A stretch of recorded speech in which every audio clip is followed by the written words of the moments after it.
Carissimi amici di Vanilla, partiamo dal fatto che è un argomento che i social giudicheranno sicuramente controverso, che non stavo impazzendo dalla voglia di affrontarlo, visto che mi dovrò mettere a discutere con YouTube per farne accettare la monetizzazione, e che se non lo monetizzano, pazienza, non è un problema, ma poi ne viene limitata la visibilità, il che un po' mi scoccia. Ma le richieste che mi avete fatto nei commenti al video di Eva Braun erano troppe e troppo gentili, e quindi eccoci qua. La storia fra Hitler e sua nipote Geli Raubal, anche se volutamente non la tirerò troppo per le lunghe perché, come vedrete, più di tanto non si può scendere nello specifico, le fonti primarie sono quasi zero.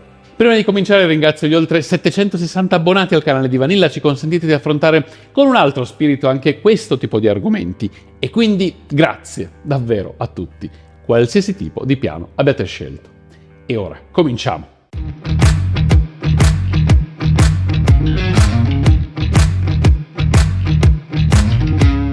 Angelica Raubal, ma d'ora in poi la chiameremo Geli, come veniva chiamata da tutti all'epoca, è stata nipote di Adolf Hitler, anche se, come vedremo, il loro rapporto non aveva nulla di tradizionale.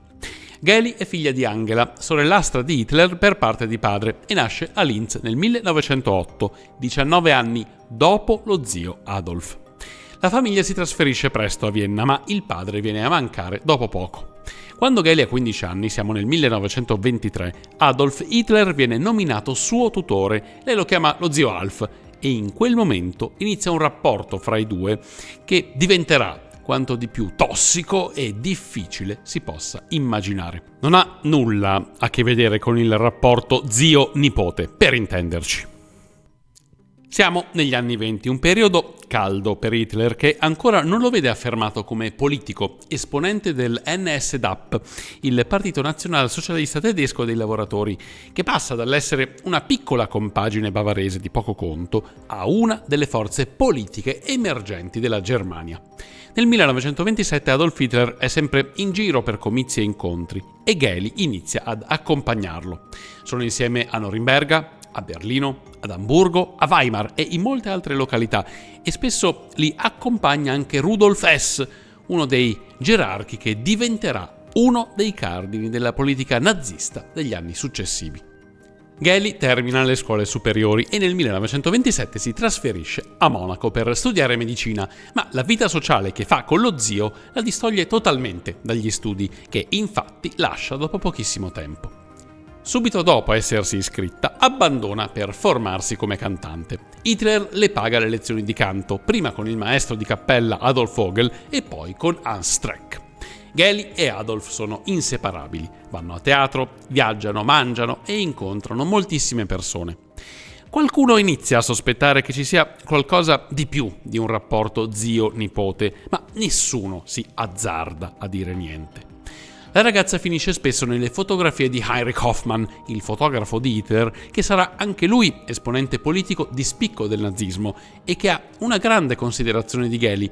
La descrive come una persona che illumina una stanza, che attrae l'attenzione di tutti. Nel 1929 zio e nipote si trasferiscono in un appartamento al numero 16 di Prinzregentenplatz e nel 1930 Adolf Hitler viene eletto al Reichstag. Geli è giovane, attraente ed è una ragazza ambita fra gli uomini che circondano Hitler. Si fa avanti Emil Maurice, trascrittore di alcuni capitoli del Mein Kampf, cofondatore delle SS, addirittura la tessera numero 2 dopo quella di Hitler stesso, un nome non molto noto nella storia della Seconda Guerra Mondiale per una ragione precisa. Siamo nel 1928. Rudolf Hess informa Hitler che Geli ha una relazione completa con Maurice, che lui la vuole sposare, e Hitler esce di senno. Li scopre addirittura in un momento intimo e Maurice è costretto a scappare per non finire picchiato e malmenato.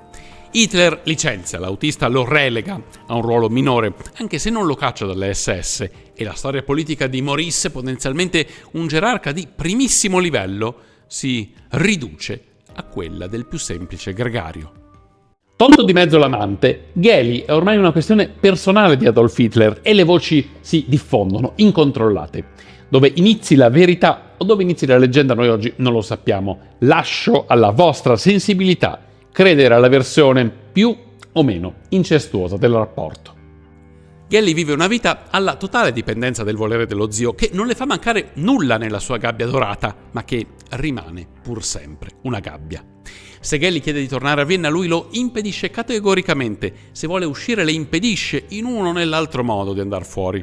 Insomma, lui è geloso in modo patologico. Lei si dimostra gelosa forse solo di Eva Braun, la frivola commessa di Heinrich Hoffmann che Adolf conosce in quegli anni e che poi diventerà tanti anni dopo sua moglie.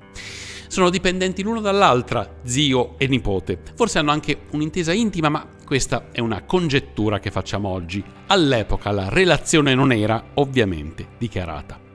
Soltanto a livello di illazione, Geli all'epoca si confida con qualcuno. Sembra che arrivi a dire che mio zio è un mostro, non si può immaginare quello che pretende da me. Oppure non ne posso più della sua ossessione, sono seguita ovunque. Una testimone diretta dell'epoca, Alice Frank Stock, vicina di pianerottolo di Hitler, in un'intervista molti anni dopo per Fox Television, ricorda che all'epoca tutti sapevano della loro relazione.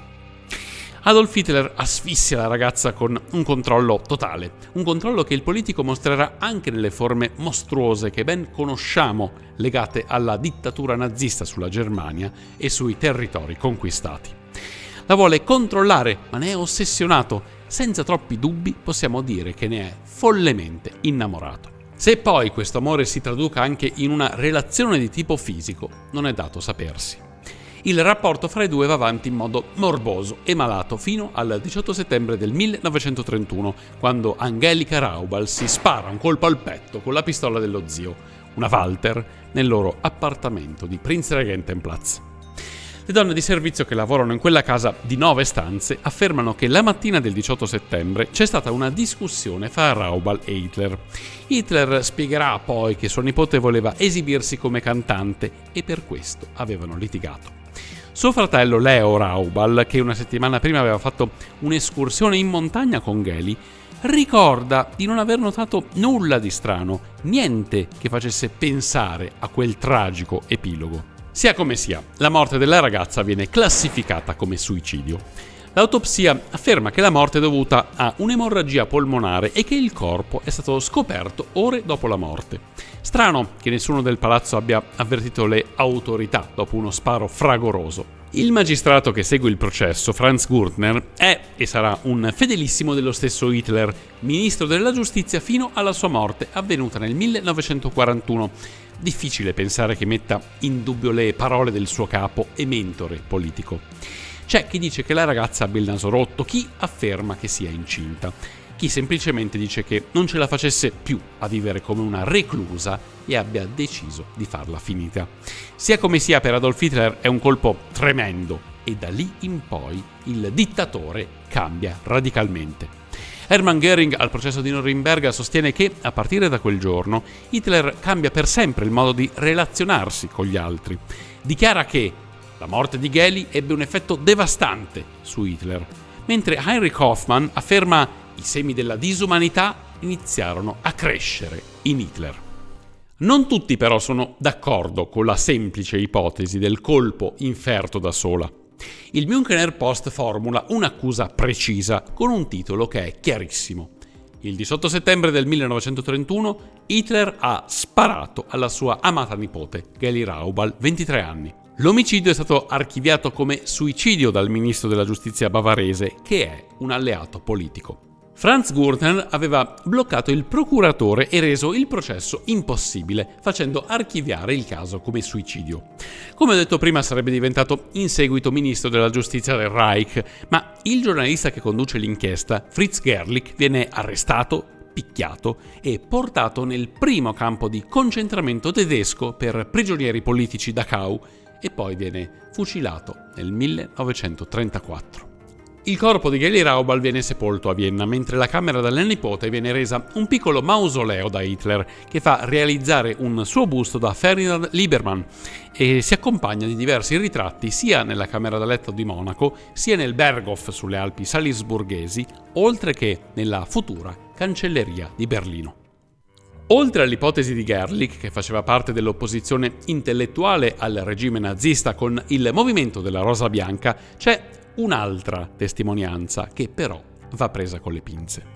Si tratta di Gregor Strasser, alleato politico di Hitler, che voleva convertire il nazionalsocialismo in un movimento di sinistra, simile ai soviet russi del periodo per intenderci, il quale si confida con il fratello Paul.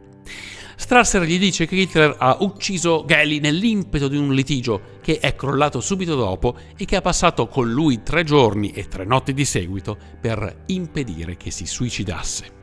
Dopo la morte violenta di Gregor, avvenuta nel 1934 e ordinata dai gerarchi nazisti, Paul racconta la storia al loro terzo fratello, Otto, che nel 1939 scrive un articolo sul Journal francese, in cui parla dell'ipotesi di omicidio da parte di Adolf Hitler.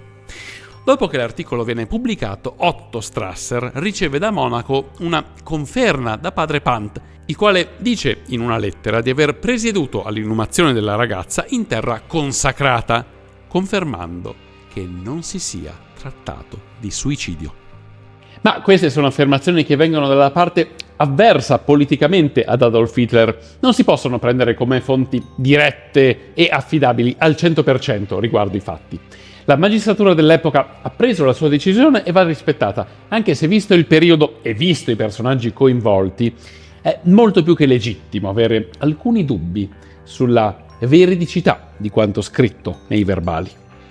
Probabilmente non sapremo mai se Geli Raubal si sia sparata da sola oppure se sia stata uccisa da suo zio Hitler.